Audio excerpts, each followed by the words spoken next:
Et nous sommes de retour au plateau pour la suite de cette émission. Nous retrouvons nos deux invités pour aborder notre troisième sujet. Nous parlons à présent du Soudan. Les atrocités continuent à El Fasher et au Kordofan.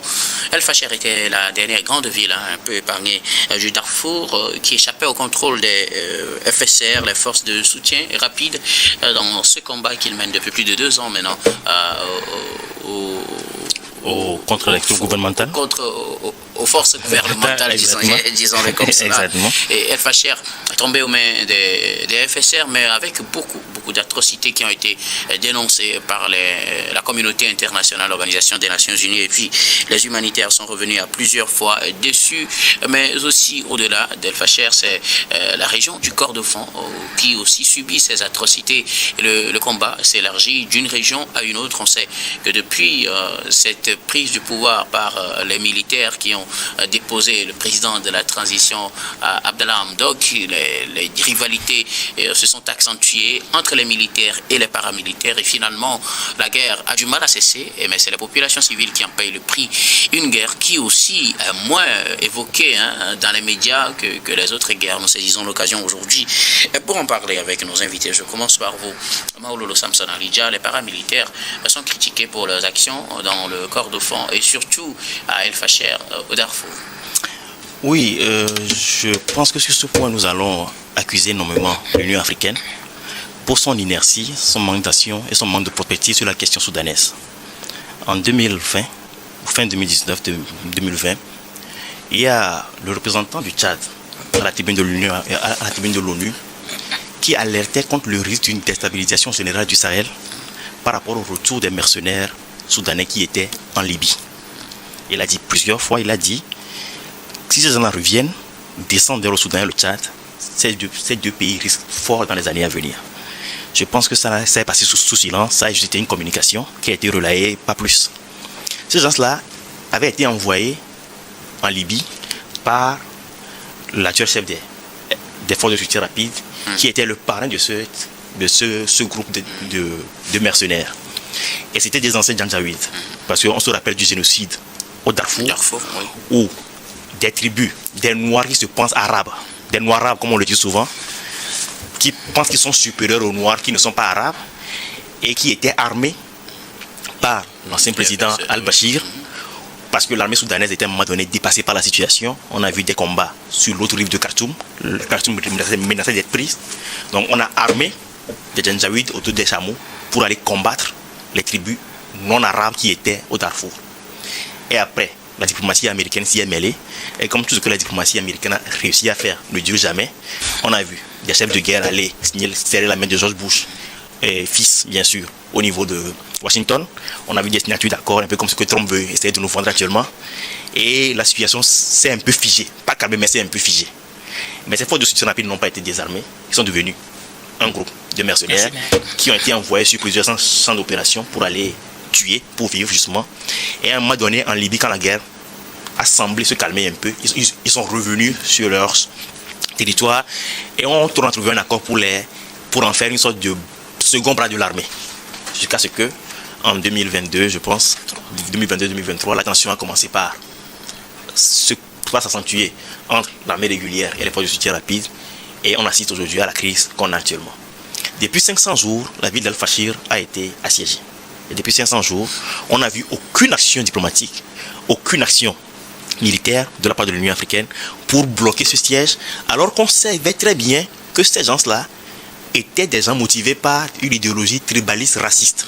Il y a des gens qui ont toujours dit qu'il fallait tuer les tribus non arabes. Ils parlent de nettoyage ethnique. Ils considèrent que les tribus non arabes qui sont là-bas sont des erreurs de la nature et qu'il faut les tuer.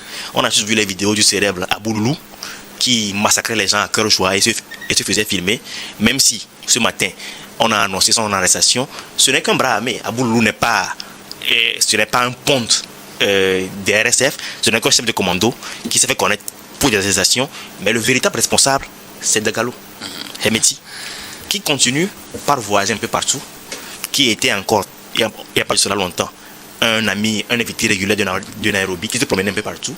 Mais cet homme-là, ce n'est pas un politicien, c'est un bandit, c'est un criminel. Il a sa place derrière les barreaux. il veut administrer le pays. Peut-on le mettre derrière les barreaux si aujourd'hui, avant la chute d'Omar el-Béchir, il a formalisé ce qu'il dirige aujourd'hui qu'on appelle le FSR. Il est devenu un général d'un corps reconnu comme tel par l'État soudanais. Mais il s'est rendu coupable depuis plusieurs années de crimes contre l'humanité. Et les crimes contre l'humanité, que vous ayez été président, que vous ayez été chef d'armée, on peut vous enfermer pour ça. Je pense que je ne comprends pas pourquoi jusque-là, on n'a pas encore de mandat d'arrêt international contre ce monsieur. Il ne devait plus pouvoir voyager en dehors du Darfour. Ce qui m'attriste dans tout ça, c'est que la situation est telle actuellement que dans les semaines à venir, on va assister encore à une intervention internationale, armée internationale pour calmer pour calmer le jeu. Et nous tous, c'est que lorsque ça arrive là, c'est la crise s'est enlacée. Les troupes seront considérées comme des troupes d'occupation et le cycle va reprendre. Et n'oublions pas que le Darfour est à côté du Tchad.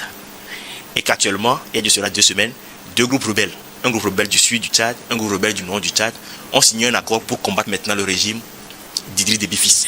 Et que si le Tchad est contaminé par cette guerre, le Niger n'est pas loin. Et nous sommes aussi sur la côte sud, nous ne sommes pas loin. Donc pour beaucoup d'analystes politiques en Afrique francophone ou au Togo, le Soudan c'est loin. Mais lorsqu'on était enfant, on voit l'Afghanistan, on voit les talibans, on voit les djihadistes, c'était loin. Mais aujourd'hui, on les voit à 600 km de nos portes. La crise soudanaise doit être réglée le plus vite possible. Et on est encore capable d'éviter l'intervention étrangère en mobilisant des troupes au niveau africain pour délivrer, pour écraser ces RSF qui sont juste des miliciens animés d'une idéologie raciste et tribaliste. Merci beaucoup à vous, Maouloulou Samson Alidja. Alors, Daïmou Bodi, la crise s'accentue au Soudan. C'est vrai, je le disais, on en parle moins, mais c'est une crise très importante aux conséquences inimaginables. Les FSR continuent d'engranger, en tout cas, des conquêtes. Ils prennent aujourd'hui le corps, du moins normalement, El Facher et continuent les combats aussi au niveau du corps de fond. Oui, vous savez, cette crise, c'est-à-dire que c'est comme aujourd'hui quand vous cachez une braise dans la paille. Voilà comment la crise là a évolué. Vous savez, depuis 2019, on a repoussé. Et la crise s'est auto-arrosée. Et elle a grandi jusqu'à ce qu'elle n'éclate, ou bien jusqu'à ce qu'elle ne soit officielle depuis 2023. Et depuis 2023, malheureusement, le monde, en l'occurrence l'Afrique, n'a pas fait assez d'actions. C'est-à-dire que les gens ont fait des communiqués pour condamner, les gens ont appelé au dialogue et tout, sans pour autant être dans l'action. Je ne comprends pas. Parfois, quand j'analyse les réactions de l'Union africaine face à nos crises, je n'arrive toujours pas à comprendre. On a assez fait d'erreurs et on continue à faire la même chose pour espérer un autre résultat. Et donc... Dans cette crise, on connaît tous le problème. En réalité, c'est un problème ethnique. C'est l'ethnocentrisme qui a aujourd'hui, sur laquelle les gens se basent aujourd'hui pour pouvoir continuer cette crise.